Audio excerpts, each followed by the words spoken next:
रानी चींटी बोली, महाराज, रास्ते में बारिश का पानी भरा हुआ था, इसलिए हमें आने में थोड़ी सी देर हो गई।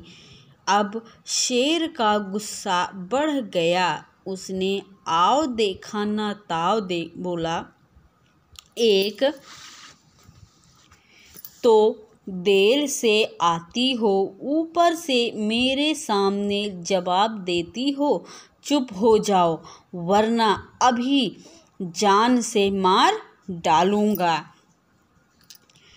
जब लोमड़ी बोलती है कि अरे उनकी तो आदत ही है देर से आना, वह जो है धीरे धीरे चलती हैं। यह बात सभी जानवर सुनकर हंसने लगते हैं और शेर क्या होता है, बहुत ज़्यादा क्रोधित हो जाता है। तभी रानी चींटी वहाँ पर आ जाती हैं और बोलती हैं कि महाराज, हम तो आ गए होते, लेकिन रास्ते में बारिश का पानी भरा हुआ था, इस कारण से हमें थोड़ा लेट हो गया, थोड़ी देरी हो गई।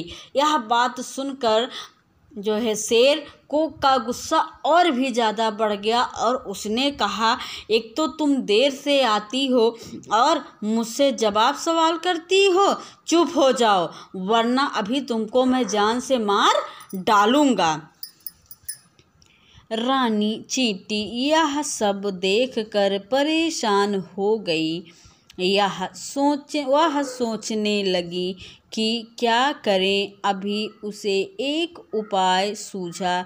वह तुरंत अपने मित्र कनखजूरे के पास गई और धीरे से उसके कान में जाकर कुछ कहा। दोनों ने एक योजना बनाई और मंद मंद मुस्कुराने लगे। उधर शेर भोजन करके विश्राम करने लगा। कुछ ही देर में उसे नींद आ गई। कनखजूरा चुपके से शेर के कान में घुस गया। अब देखिए बच्चों, क्या हुआ कि जब शेर ने रानी चींटी को सबके सामने डांटा और कहा कि चुप हो जाओ, नहीं तो अभी तुमको मैं जान से मार डालूंगा, यह सब देखकर रानी चींटी को बहुत बुरा लगा और वह परेशान हो गई। सोचने लगी कि अब मैं क्या करूं। तभी उसके दिमाग में एक उपाय सूझा और वह अपने परम मित्र कनखजूरे के पास गई और बोली। क्या बोली?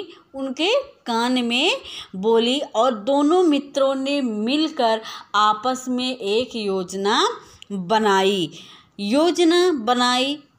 क्या योजना थी कि जब शेर सो जाएगा तो तुम उसके कान में अंदर चले जाना। और हुआ भी वैसे ही। शेर इधर आराम करने लगा और आराम करते करते उसको हल्की नींद आ गई। तभी कनखजूरे ने जाकर जो है उसके कान में अंदर चला गया।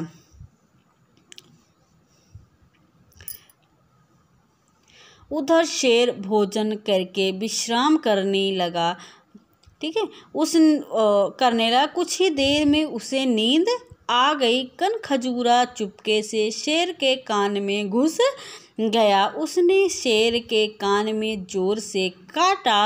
अब तो शेर परेशान हो गया और दर्द से तड़प उठा। वह इधर उधर उछलने लगा, पर किसी भी तरह दर्द कम नहीं हुआ। इतने में जंगल के सभी जानवर भी वहां आ गए।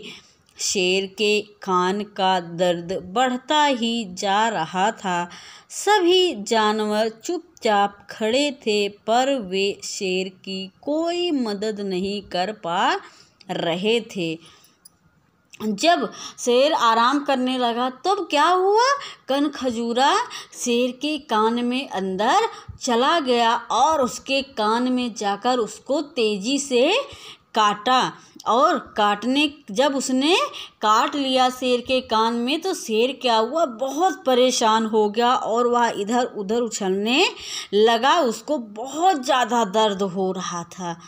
दर्द के कारण क्या हुआ, वह इधर उधर उछलने लगा। इतने में ही क्या हुआ, जंगल के सभी जानवर वहाँ पर आ गए। शेर को उछलते कूदते हुए देखा, उसको दर्द में कराहते हुए देखा, पर शेर की किसी ने कोई मदद नहीं की।